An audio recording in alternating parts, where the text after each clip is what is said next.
ទ្រង់បានយាងមកគង់នៅផែនដីរបស់ទ្រង់តែរាជទ្រង់មិនបានទទួលទ្រង់សោះទ្រង់បានយាងមកគង់នៅផែនដីរបស់ទ្រង់តែរាជទ្រង់មិនបានទទួលទ្រង់សោះ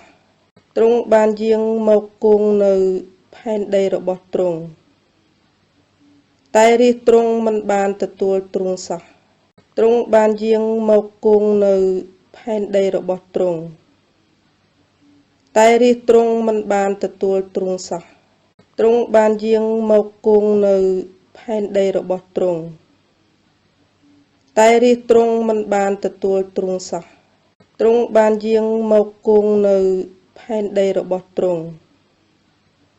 តែរាជទ្រង់មិនបានទទួលទ្រង់សោះទ្រង់បានយាងមកគង់នៅផែនដីរបស់ទ្រង់តែរាជទ្រង់មិនបានទទួលទ្រង់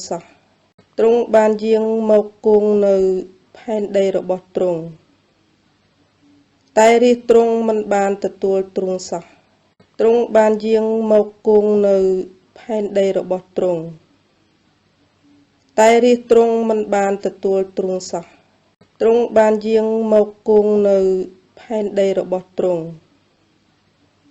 តែរាជទ្រង់មិនបានទទួលទ្រង់សោះទ្រង់បានយាងមកគង់នៅផែនដីរបស់ទ្រង់តែរាជទ្រង់មិនបានទទួលទ្រង់សោះទ្រង់បានយាងមកគង់នៅផែនដីរបស់ទ្រង់តែរាជទ្រង់មិនបានទទួលទ្រង់សោះទ្រង់បានយាងមកគង់នៅផែនដីរបស់ទ្រង់តែរាជទ្រង់មិនបានទទួលទ្រង់សោះទ្រង់បានយាងមកគង់នៅផែនដីរបស់ទ្រង់តែរាជទ្រង់មិនបានទទួលទ្រង់សោះទ្រង់បានយាងមកគង់នៅផែនដីរបស់ទ្រង់តែរាជទ្រង់មិនបានទទួលទ្រង់សោះទ្រង់បានយាងមកគង់នៅផែនដីរបស់ទ្រង់តែរាជទ្រង់មិនបានទទួលទ្រង់សោះទ្រង់បានយាងមកគង់នៅផែនដីរបស់ទ្រង់តែរាជទ្រង់មិនបានទទួលទ្រង់សោះទ្រង់បានយាងមកគង់នៅផែនដីរបស់ទ្រង់តែរាជទ្រង់មិនបានទទួលទ្រង់សោះទ្រង់បានយាងមកគង់នៅផែនដីរបស់ទ្រង់តែរាជទ្រង់មិនបានទទួលទ្រង់សោះទ្រង់បានយាងមកគង់នៅផែនដីរបស់ទ្រង់តែរាជទ្រង់មិនបានទទួលទ្រង់សោះទ្រង់បានយាងមកគង់នៅផែនដីរបស់ទ្រង់តែរាជទ្រង់មិនបានទទួលទ្រង់សោះទ្រង់បានយាងមកគង់នៅផែនដីរបស់ទ្រង់តែរាជទ្រង់មិនបានទទួលទ្រង់សោះទ្រង់បានយាងមកគង់នៅផែនដីរបស់ទ្រង់តែរាជទ្រង់មិនបានទទួលទ្រង់សោះទ្រង់បានយាងមកគង់នៅផែនដីរបស់ទ្រង់តែរាជទ្រង់មិនបានទទួលទ្រង់សោះទ្រង់បានយាងមកគង់នៅផែនដីរបស់ទ្រង់តែរាជទ្រង់មិនបានទទួលទ្រង់សោះទ្រង់បានយាងមកគង់នៅផែនដីរបស់ទ្រង់តែរាជទ្រង់មិនបានទទួលទ្រង់សោះទ្រង់បានយាងមកគង់នៅផែនដីរបស់ទ្រង់តែរាជទ្រង់មិនបានទទួលទ្រង់សោះទ្រង់បានយាងមកគង់នៅផែនដីរបស់ទ្រង់តែរាជទ្រង់មិនបានទទួលទ្រង់សោះទ្រង់បានយាងមកគង់នៅផែនដីរបស់ទ្រង់តែរាជទ្រង់មិនបានទទួលទ្រង់សោះទ្រង់បានយាងមកគង់នៅផែនដីរបស់ទ្រង់តែរាជទ្រង់មិនបានទទួលទ្រង់សោះទ្រង់បានយាងមកគង់នៅផែនដីរបស់ទ្រង់តែរាជទ្រង់មិនបានទទួលទ្រង់សោះទ្រង់បានយាងមកគង់នៅផែនដីរបស់ទ្រង់តែរាជទ្រង់មិនបានទទួលទ្រង់សោះទ្រង់បានយាងមកគង់នៅផែនដីរបស់ទ្រង់តែរាជទ្រង់មិនបានទទួលទ្រង់សោះទ្រង់បានយាងមកគង់នៅផែនដីរបស់ទ្រង់តែរាជទ្រង់មិនបានទទួលទ្រង់សោះទ្រង់បានយាងមកគង់នៅផ ផែនដីរបស់ទ្រង់តែរាជទ្រង់មិនបានទទួលទ្រង់សោះទ្រង់បានយាងមកគង់នៅផែនដីរបស់ទ្រង់តែរាជទ្រង់មិនបានទទួលទ្រង់សោះទ្រង់បានយាងមកគង់នៅផែនដីរបស់ទ្រង់តែរាជទ្រង់មិនបានទទួលទ្រង់សោះទ្រង់បានយាងមកគង់នៅផែនដីរបស់ទ្រង់តែរាជទ្រង់មិនបានទទួលទ្រង់សោះទ្រង់បានយាងមកគង់នៅផែនដីរបស់ទ្រង់តែរាជទ្រង់មិនបានទទួលទ្រង់សោះទ្រង់បានយាងមកគង់នៅផែនដីរបស់ទ្រង់តែរាជទ្រង់មិនបានទទួលទ្រង់សោះទ្រង់បានយាងមកគង់នៅផែនដីរបស់ទ្រង់តែរាជទ្រង់មិនបានទទួលទ្រង់សោះទ្រង់បានយាងមកគង់នៅផែនដីរបស់ទ្រង់តែរាជទ្រង់មិនបានទ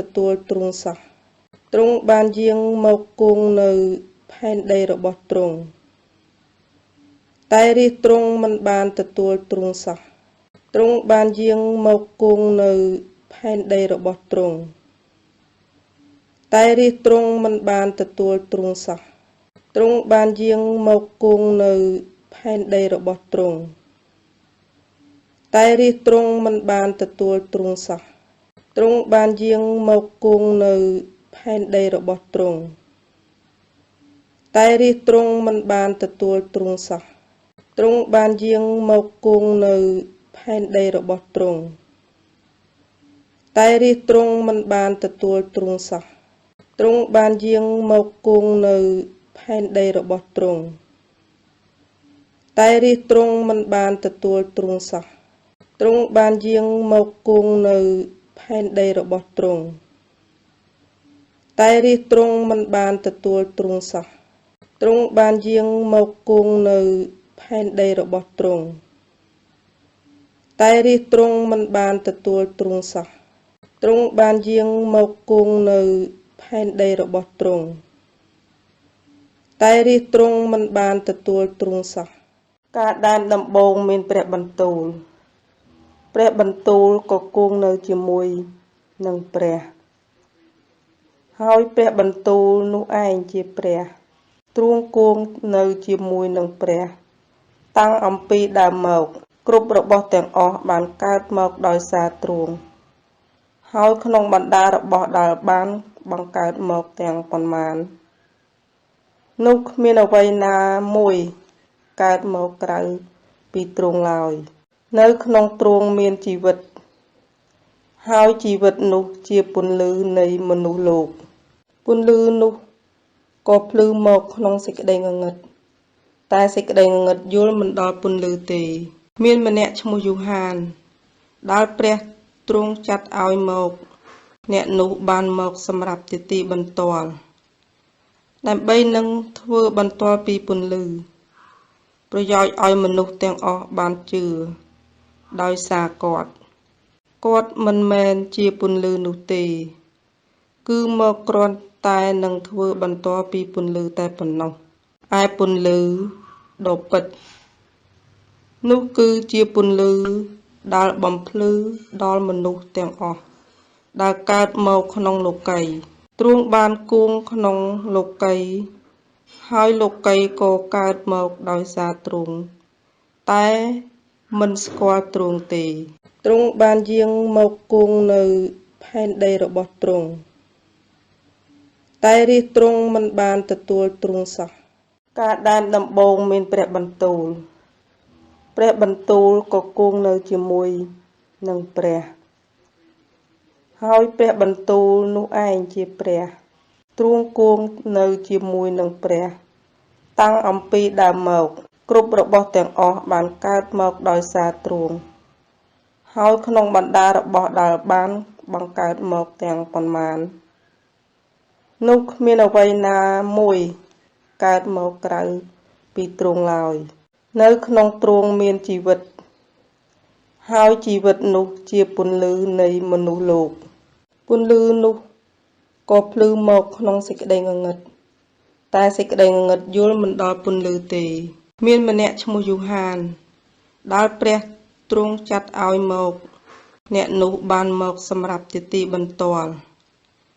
ដើម្បីនឹងធ្វើបន្ទាល់ពីពន្លឺប្រយោជន៍ឲ្យមនុស្សទាំងអស់បានជឿដោយសារគាត់មិនមែនជាពន្លឺនោះទេគឺមកគ្រាន់តែនឹងធ្វើបន្ទាល់ពីពន្លឺតែប៉ុណ្ណោះឯពន្លឺដ៏ពិតនោះគឺជាពន្លឺដែលបំភ្លឺដល់មនុស្សទាំងអស់ដែលកើតមកក្នុងលោកីយ៍ទ្រង់បានគង់ក្នុងលោកីយ៍ហើយលោកីយ៍ក៏កើតមកដោយសារទ្រង់តែមិនស្គាល់ទ្រង់ទេទ្រង់បានយាងមកគង់នៅផែនដីរបស់ទ្រង់តែរាជទ្រង់មិនបានទទួលទ្រង់សោះការដែនដំបូងមានព្រះបន្ទូលក៏គង់នៅជាមួយនឹងព្រះហើយព្រះបន្ទូលនោះឯងជាព្រះទ្រង់គង់នៅជាមួយនឹងព្រះតាំងអំពីដើមមកគ្រប់របស់ទាំងអស់បានកើតមកដោយសារទ្រង់ហើយក្នុងបណ្ដារបស់ដែលបានបង្កើតមកទាំងប៉ុន្មាននោះគ្មានអ្វីណាមួយកើតមកក្រៅពីទ្រង់ឡើយនៅក្នុងទ្រង់មានជីវិតហើយជីវិតនោះជាពន្លឺនៃមនុស្សលោកពន្លឺនោះក៏ភ្លឺមកក្នុងសេចក្តីងងឹតតែសេចក្តីងងឹតយល់មិនដល់ពន្លឺទេមានម្នាក់ឈ្មោះយូហានដែលព្រះទ្រង់ចាត់ឲ្យមកអ្នកនោះបានមកសម្រាប់ជាទីបន្ទាល់ដើម្បីនឹងធ្វើបន្ទាល់ពីពន្លឺប្រយោជន៍ឲ្យមនុស្សទាំងអស់បានជឿដោយសារគាត់មិនមែនជាពន្លឺនោះទេគឺមកគ្រាន់តែនឹងធ្វើបន្ទាល់ពីពន្លឺតែប៉ុណ្ណោះឯពន្លឺដ៏ពិតនោះគឺជាពន្លឺដែលបំភ្លឺដល់មនុស្សទាំងអស់ដែលកើតមកក្នុងលោកីយ៍ទ្រង់បានគង់ក្នុងលោកីយ៍ហើយលោកីយ៍ក៏កើតមកដោយសារទ្រង់តែមិនស្គាល់ទ្រង់ទេទ្រង់បានយាងមកគង់នៅផែនដីរបស់ទ្រង់តែរាជទ្រង់មិនបានទទួលទ្រង់សោះការដែនដំបូងមានព្រះបន្ទូលក៏គង់នៅជាមួយនឹងព្រះហើយព្រះបន្ទូលនោះឯងជាព្រះទ្រង់គង់នៅជាមួយនឹងព្រះតាំងអំពីដើមមកគ្រប់របស់ទាំងអស់បានកើតមកដោយសារទ្រង់ហើយក្នុងបណ្ដារបស់ដែលបានបង្កើតមកទាំងប៉ុន្មាននោះគ្មានអ្វីណាមួយកើតមកក្រៅពីទ្រង់ឡើយនៅក្នុងទ្រង់មានជីវិតហើយជីវិតនោះជាពន្លឺនៃមនុស្សលោកពន្លឺនោះក៏ភ្លឺមកក្នុងសេចក្តីងងឹតតែសេចក្តីងងឹតយល់មិនដល់ពន្លឺទេមានម្នាក់ឈ្មោះយូហានដែលព្រះទ្រង់ចាត់ឲ្យមកអ្នកនោះបានមកសម្រាប់ជាទីបន្ទាល់ដើម្បីនឹងធ្វើបន្ទាល់ពីពន្លឺប្រយោជន៍ឲ្យមនុស្សទាំងអស់បានជឿដោយសារគាត់មិនមែនជាពន្លឺនោះទេគឺមកគ្រាន់តែនឹងធ្វើបន្ទាល់ពីពន្លឺតែប៉ុណ្ណោះឯពន្លឺដ៏ពិតនោះគឺជាពន្លឺដែលបំភ្លឺដល់មនុស្សទាំងអស់ដែលកើតមកក្នុងលោកីយ៍ទ្រង់បានគង់ក្នុងលោកីយ៍ហើយលោកីយ៍ក៏កើតមកដោយសារទ្រង់តែមិនស្គាល់ទ្រង់ទេទ្រង់បានយាងមកគង់នៅផែនដីរបស់ទ្រង់តែរាជទ្រង់មិនបានទទួលទ្រង់សោះការដែនដំបូងមានព្រះបន្ទូលក៏គង់នៅជាមួយនឹងព្រះហើយព្រះបន្ទូលនោះឯងជាព្រះទ្រង់គង់នៅជាមួយនឹងព្រះតាំងអំពីដើមមកគ្រប់របស់ទាំងអស់បានកើតមកដោយសារទ្រង់ហើយក្នុងបណ្ដារបស់ដែលបានបង្កើតមកទាំងប៉ុន្មាននោះគ្មានអ្វីណាមួយកើតមកក្រៅពីទ្រង់ឡើយនៅក្នុងទ្រង់មានជីវិតហើយជីវិតនោះជាពន្លឺនៃមនុស្សលោក ពន្លឺនោះក៏ភ្លឺមកក្នុងសេចក្តីងងឹតតែសេចក្តីងងឹតយល់មិនដល់ពន្លឺទេមានម្នាក់ឈ្មោះយូហានដែលព្រះទ្រង់ចាត់ឲ្យមកអ្នកនោះបានមកសម្រាប់ជាទីបន្ទាល់ដើម្បីនឹងធ្វើបន្ទាល់ពីពន្លឺប្រយោជន៍ឲ្យមនុស្សទាំងអស់បានជឿដោយសារគាត់មិនមែនជាពន្លឺនោះទេគឺមកគ្រាន់តែនឹងធ្វើបន្ទាល់ពីពន្លឺតែប៉ុណ្ណោះឯពន្លឺដ៏ពិតនោះគឺជាពន្លឺដែលបំភ្លឺដល់មនុស្សទាំងអស់ដែលកើតមកក្នុងលោកីយ៍ទ្រង់បានគង់ក្នុងលោកីយ៍ហើយលោកីយ៍ក៏កើតមកដោយសារទ្រង់តែមិនស្គាល់ទ្រង់ទេទ្រង់បានយាងមកគង់នៅផែនដីរបស់ទ្រង់តែរាជទ្រង់មិនបានទទួលទ្រង់សោះ